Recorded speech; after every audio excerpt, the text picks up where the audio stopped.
প্রিয় ছাত্রছাত্রীবৃন্দ, অনলাইন ক্লাসের এই শুভ আয়োজনে আমি তোমাদের সঙ্গে আছি মোহন বিশ্বাস। আমরা আজকে হিসাব বিজ্ঞান দ্বিতীয় পত্রের দ্বিতীয় অধ্যায়ের অংশীদারি কারবার সৃজনশীল সমস্যার সমাধানের পঞ্চম ক্লাস করতে যাচ্ছি। আমাদের 2022 সালের শর্ট সিলেবাসে সৃজনশীল সমস্যার সমাধানের জন্য 6টি ক্লাসের কথা বলা আছে, যদিও তার মাধ্যমে সিলেবাস সুসম্পন্ন করা সম্ভব না, কিন্তু এই সময় স্বল্পতার জন্য সিলেবাসকে সুসম্পন্ন করার জন্য আমি কি করেছি, একটি উদ্দীপকের ভিতর আমাদের অধিকাংশ ক্ষেত্রে পরীক্ষা সৃজনশীল সমস্যার সমাধানের লক্ষ্যে যে প্রশ্নপত্র প্রণয়ন করা হয় তার বেশিরভাগ দিকগুলোকে আমি যুক্ত করার চেষ্টা করেছি, যেগুলি তোমরা 1 থেকে তৃতীয়তম চতুর্থতম ক্লাস পর্যন্ত অনুসরণ করেছ। আজকে মুনাফা বন্টনের ক্ষেত্রে অসম অনুপাত দেওয়া থাকলে কী ধরনের ঘটনা ঘটবে, মাসের শেষে উত্তোলন করলে উত্তোলনের সুদ ধার্য করার পদ্ধতি, এবং কোনো ব্যয় অগ্রিম প্রদান করা হলে যা নিটলাভের সাথে সমন্বয় সাধন করা সম্ভব হয়নি এবং নিটলাভের সাথে সমন্বয় সাধন না করেই আমাদের ব্যবসায়ের হিসাব রক্ষক নির্দিষ্ট পরিমাণে নিটলাভ উদ্ধৃত হিসাবে উদ্দীপকে দেখিয়েছেন। এমন ঘটনার ক্ষেত্রে এই অগ্রিম খরচকে আমরা নিটলাভের সাথে কিভাবে সমন্বয় করব তার একটি বাস্তব রূপ তোমাদের দেখাবো। আমরা প্রথমে কি করতে চাচ্ছি, সৃজনশীল সমস্যাটা খাতায় তুলে নেব। তোমরা খাতা কলম প্রস্তুত করে সৃজনশীল সমস্যাটার সমস্যাটি তোমরা খাতায় তুলে নাও।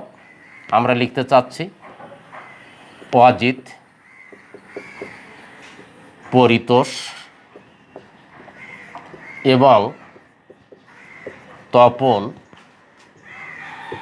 একটি অংশীদারি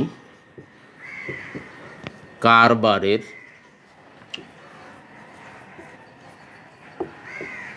তিনজন অংশীদার।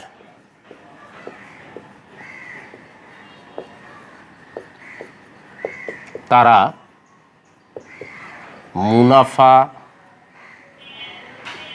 1/3, 1/2, 1/6 অনুপাতে, আমি এটাকে একটু সহজবোধ্য করে দিই, তাহলে হয়তো তোমাদের ক্ষেত্রে অনেক ক্ষেত্রে জটিলতা সৃষ্টি করবে। একটু সহজবোধ্য করে দিচ্ছি, 1/6, 1/3, 1/2 অনুপাতে বন্টন করে নেয়। 1/2 অনুপাতে বন্টন করে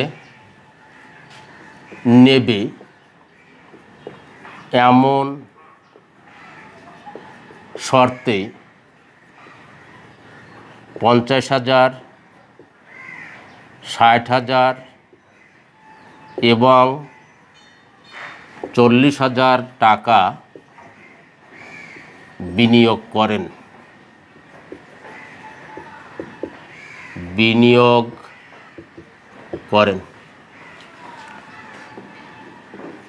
অজিত প্রতি মাসে 600 টাকা বেতন পাবেন। মূলধন ও উত্তোলনের উপর 10% সুদ ধার্য করা হবে।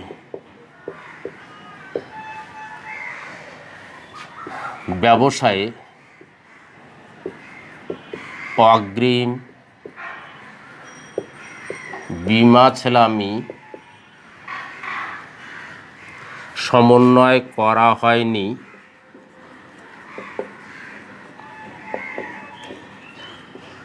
2,000 টাকা সম্ভাব্য লাভের আশায় অংশীদারগণের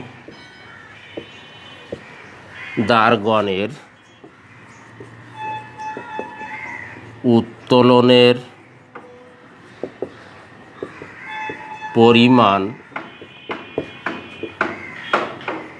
যথাক্রমে অজিত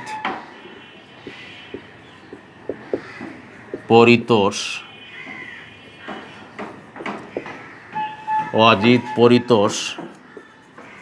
5,000 ও 6,000 টাকা।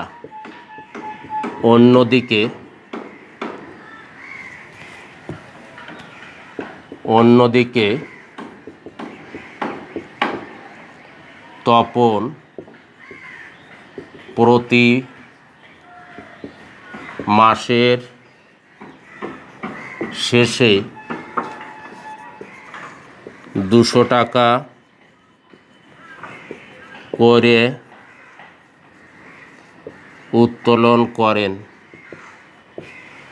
এছাড়াও তপন 8,000 টাকা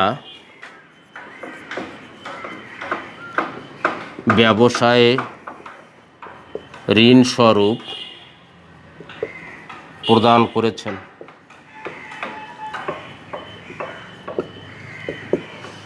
উপরিউক্ত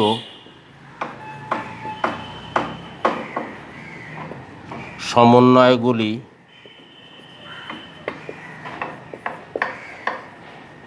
সাধন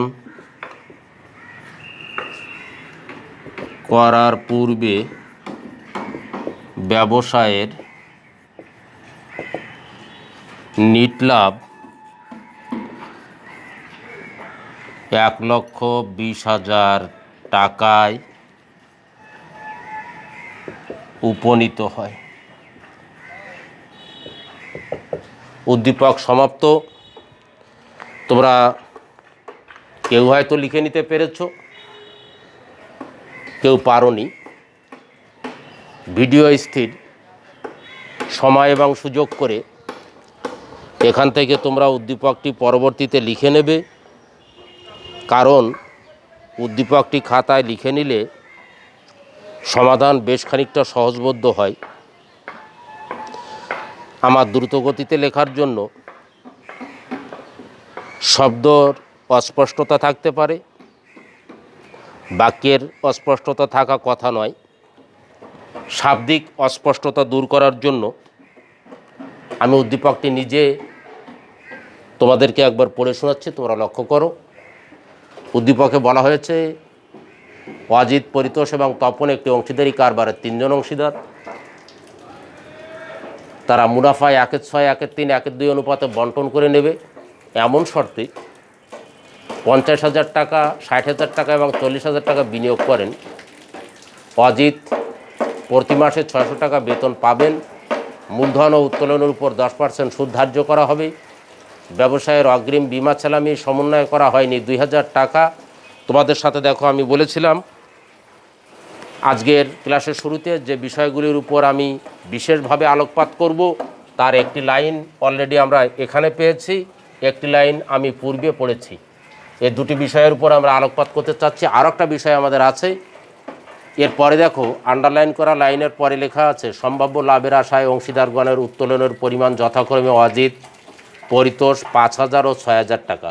অর্থাৎ অজিত এবং পরিতোষ তারা মাঝে মাঝে উত্তোলন না করে, প্রতি মাসে উত্তোলন না করে, গড় হারে সারা বছর ধরে 5,000 ও 6,000 টাকা উত্তোলন করেছেন। অন্যদিকে তপন প্রতি মাসের শেষে 200 টাকা করে উত্তোলন করেছেন। এই একটি আলোচনার বিষয় আমাদের আজকে। 200 টাকা উত্তোলন করেছেন। এছাড়া তপন 8,000 টাকা ব্যবসায় ঋণ স্বরূপ প্রদান করেন, এটা আমরা পূর্বে থেকে অবগত এবং জানি। আর শেষে এসে বলা হলো উপরিক্ত সমন্বয়গুলি সাধন করার পূর্বে ব্যবসায়ের নিটলাভ 1,20,000 টাকায় উপনীত হয়। উদ্দীপক সংগ্রহ পর্ব তোমাদের শেষ। আমরা আলোচ্য বিষয়গুলির ভিতর যদি গুরুত্ব আরোপ করি তাহলে কি করতে পারি, আন্ডারলাইন এরিয়াগুলোকে আমি ক্রমিক দিয়ে দিচ্ছি। এটি আমরা 1 ক্রমিক হিসেবে আলোচনা করব, 2 ক্রমিক হিসেবে আলোচনা করব, তিন ক্রমিক হিসাবে আলোচনা করব। আমি আন্ডারলাইন অংশগুলি রাখছি, বাদ বাকিগুলো পরিষ্কার করে দিচ্ছি, কারণ এটা সমাধান করার জন্য আমাদের কিছুটা হোয়াইট স্পেস প্রয়োজন হবে, যে জন্য আমরা এটাকে মুক্ত করে রাখছি। তো আমরা যদি এখন সমাধানের দিকে অগ্রসর হই, তাহলে আমরা প্রথমেই ক্রমিক একের সমাধান করব। ক্রমিক একে দেখো বলা হয়েছে মুনাফা 1/6, 1/3, 1/2 অনুপাতে বন্টন করা হয়। এটাকে আমরা সম অনুপাত বলতে পারি না, এটাকে আমরা বলবো অসম অনুপাত। অসম কেন? এটার নাম আমরা জানি লব, এটার নাম আমরা জানি হর। অর্থাৎ প্রদত্ত রাশিগুলির হর অসম থাকলে তাকে অসম অনুপাত বলে। অসম অনুপাতে কোনো মুনাফা সমানভাবে বন্টন করা সম্ভব না। এক্ষেত্রে আমি তোমাদেরকে একটা গল্প বলতে পারি।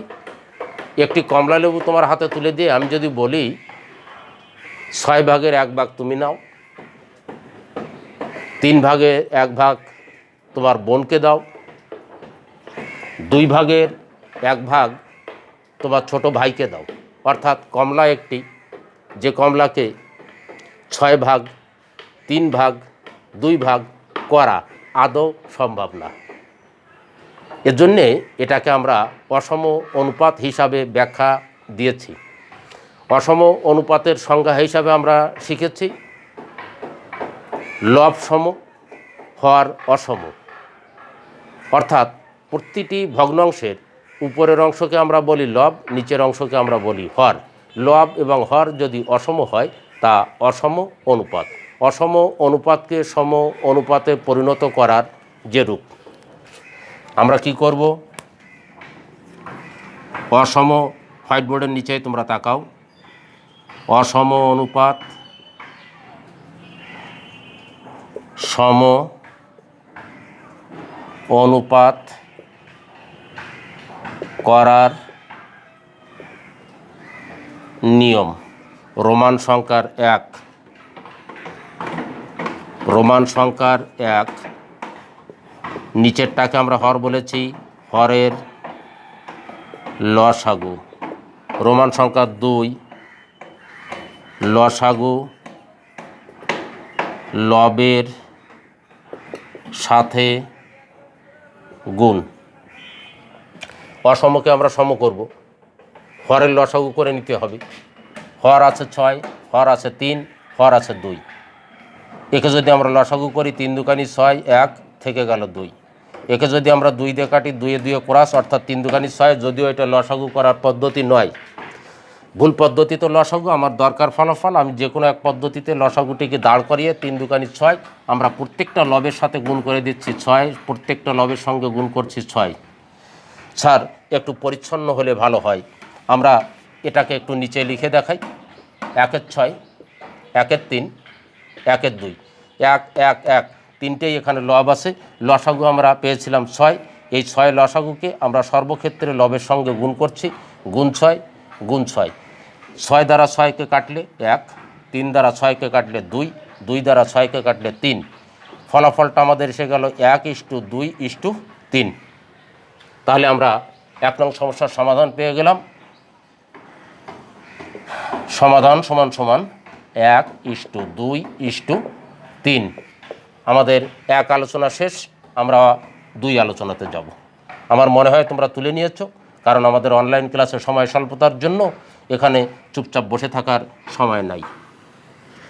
আমরা সমস্যা 2-এ চলে যাচ্ছি। ব্যবসায়ের অগ্রিম বিমা সেলামি সমন্বয় করা হয়নি 2000 টাকা। এই অগ্রিম বিমা সেলামিটা কি? খরচের অগ্রিম। আমরা কি জানি? আয়ের অগ্রিম দায়, যেটাকে ব্যয় হিসাবে দেখাতে হয়। খরচের অগ্রিম সম্পদ, যেটাকে আয় হিসাবে দেখাতে হয়। তাহলে আমরা 2000 টাকা কী করব? দেখো, আমরা উদ্দীপকের নিট লাভের উদ্ধৃত পেয়েছিলাম 1,20,000 টাকা। এর নাম কি? নিট লাভ। এর সঙ্গে কত যোগ করে দেব? 2000। এটাকে কি বলছি আমরা? খরচের অগ্রিম অর্থাৎ সম্পদ। খরচের অগ্রিম সম্পদকে আয় হিসাবে দেখাতে হয়, খরচের বকেয়া দায়কেই ব্যয় হিসাবে দেখাতে হয়। আমরা সাধারণত কি করি, নিট লাভের উদ্ধৃত যোগ নগদ উত্তোলনের সুদ, পণ্য উত্তোলনের সুদ হয় না। অন্য অন্য আয় দফা থাকলে আমরা নিট লাভের সঙ্গে যোগ করে থাকি। অনুরূপভাবেই এই অগ্রিম খরচকে আমরা নিট লাভের সঙ্গে যুক্ত করে দেব। 2 এর সমাধান শেষ। আমাদের 3। আমরা এরা পূর্বে থেকে অবগত, প্রতি মাসে উত্তোলনের কথা বলা থাকলে উত্তোলনের সুদ সমান সমান প্রতি মাসের উত্তোলন গুণ সুদের হার গুণ গড় সময়। প্রতি মাসের উত্তোলন দেখো এখানে কত আছে। তপন প্রতি মাসে 200 টাকা করে উত্তোলন করেছেন। উত্তোলনের সুদের হার আমাদের উদ্দীপকে লেখা ছিল, তোমরা নিজেরাও লক্ষ্য করো, তার পরিমাণ ছিল 10%। আর প্রতি মাসে শেষে উত্তোলন করলে আমি আগের দিনে তোমাদের শিখিয়েছিলাম গড় সময় হবে 5.5। আমরা 200 টাকার উপরে যদি 10% করি তাহলে 20 টাকা হবে। 20 টাকাকে যদি আমরা 5.5 দ্বারা গুণ করি তাহলে 5 × 20 = 100, আর 20-এর অর্ধেক 10, 110 টাকা। উত্তোলনের সুদ সমান সমান 110 টাকা। প্রিয় বন্ধুরা, লিখিত উদ্দীপকের অন্য অন্য দফাগুলো আমাদের সুপরিচিত। অপরিচিত হিসাবে ছিল অসম অনুপাত, অপরিচিত দফা হিসাবে ছিল অগ্রিম বিমা ছেলামি, অপরিচিত দফা হিসাবে ছিল প্রতি মাসের শেষে উত্তোলন করলে উত্তোলনের সুদ নির্ণয় কেমন হবে। 3টি বিষয়ই আমি তোমাদের সঙ্গে আলোচনা করলাম। আমার মনে হয় ক্লাসটি যদি তোমরা প্রথম থেকে শেষ পর্যন্ত শোনো তাহলে বেশ খানিকটা উপকৃত হবে। এমন কথা বলেই আমি আমার আজকের অনলাইন পাঠদান কার্যক্রম এখানেই শেষ করছি। সবাইকে জানাচ্ছি গুড বাই।